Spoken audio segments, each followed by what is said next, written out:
as the Northwoods document, where the federal government actually put the plan to paper. It was actually carried in published media reports in ABC News and, of course, the Baltimore Sun. The federal government proposed blowing up airliners full of Americans, saying that casualty lists in U.S. newspapers would cause a helpful wave of indignation.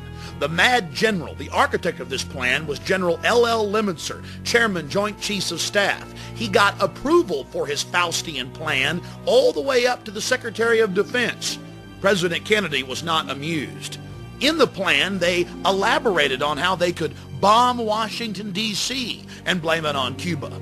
Attack Marines at Guantanamo Bay using U.S. Army soldiers dressed up as Cubans. Or, they said, just like the sinking of the Maine to get into the Spanish-American War, we could blow up a ship again.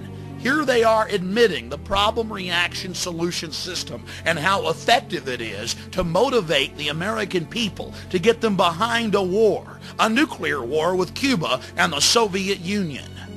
And you didn't believe that the government was capable of hijacking its own aircraft and killing its own citizens. President Kennedy had always been a servant of the elite, but he was so shocked by the Northwoods document that he signed Executive Order 11110 shortly before his death, announcing that he would abolish the Federal Reserve System. He also began to pull us out of Vietnam and signed an order to abolish the CIA.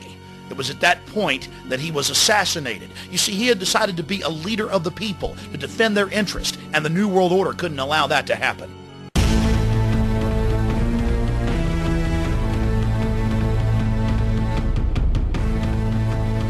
Now you'll see the evidence of the federal government targeting the World Trade Center twice. October 28, 93 and October 31, 1993, New York Times, as well as the December 15th Chicago Tribune. The federal government was actually caught on tape by their informants, ordering them to let the bombing go forward, to cook the bomb, to give the terrorists the detonators, to create yet another crisis, this time to usher in a police state and a war upon the American people. Unlike the Northwoods plan, the FBI actually carried out the attack war. The federal government financed and controlled this attack on the World Trade Center to create a system of anti-terrorism, to sic a homeland security system on the American people. The feds finished the job on September 11, 2001.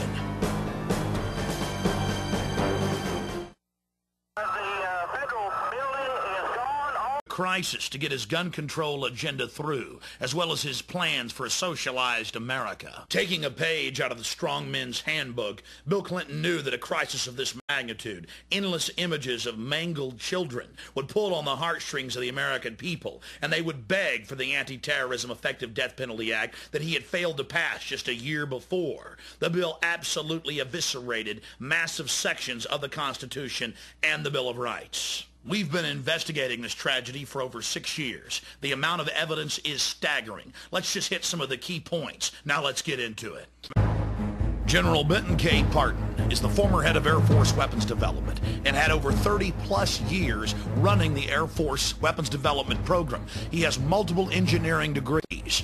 General Parton was amazed by press reports claiming the building had been blown in and that a truck bomb could cause that damage, when even basic understanding of explosive, it was a physical impossibility for a truck bomb, even made of military-grade explosives, couldn't even begin to approach the damage that was brought against the Oklahoma City Federal Building. Now the seismographs come in. You see, the seismographs first registered 1 to... You see, the feds had to have a diversionary blast. They had to be able to tell the world that it was that lone nut McVeigh out front. You see, they needed McVeigh's truck bomb outside so they could cover the fact that there was actually explosives inside the structure. And if you look at the actual crater that was there, it was so small it could hardly be measured. Number one says this is what the agent told him. He started getting a little bit nervous. He tried reaching somebody on a two-way radio. Couldn't get anybody, and I told him I wanted an answer right then. He said they were in debriefing. None of the agents had been in there. They had been tipped by their pagers not to come into work that day. Plain as day out of his mouth. They were tipped. Why wasn't anybody else? There was a lot of people, good people, died down there. And if they knew, they should have let everybody else know. Oklahoma City paramedic Tiffany Bible, who heroically responded just minutes after the blast on April 19, 1995, swore in an affidavit that when she arrived, the BATF was in full mop gear, bomb gear that takes at least 30 minutes to put on. When she asked them, "Oh my goodness, were you guys hurt inside the blast?" they said, "No, we got tipped off by our pagers not to come in today." Agents forewarned about a bomb in Oklahoma City. Did they know the Murrah building was a target? The ATF says no, absolutely not. But tonight, in a story you'll see only on the news channel, you're about to hear otherwise from people who were at the Murrah building that morning.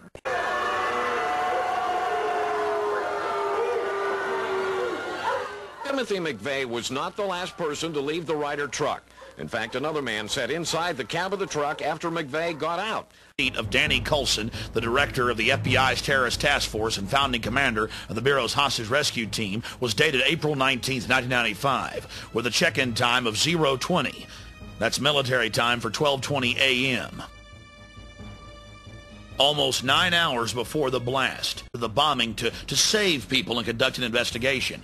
Oh, and by the way, the FBI chief agent Coulson lied to the American people. He told a Time magazine reporter in 1999 the harrowing tale of how he spent over 100 miles an hour from his home in Dallas trying to get there after they won't release any of the credit card statements and records for any of their agents. What are they trying to hide?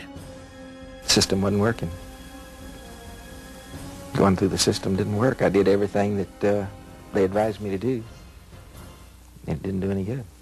Hoppy Heidelberg was an upstanding member of the community with no criminal record. He'd been a grand juror for years. But when he started asking questions about the Middle Eastern connection and FBI prior knowledge and BATF involvement, the FBI actually came to his house brandishing firearms and told him to shut his mouth if he knew what was good for him. When he refused to be part of the cover-up and demanded that he be able to call witnesses as his right as a grand juror, the judge kicked him off the case. Just one more piece of this massive cover-up.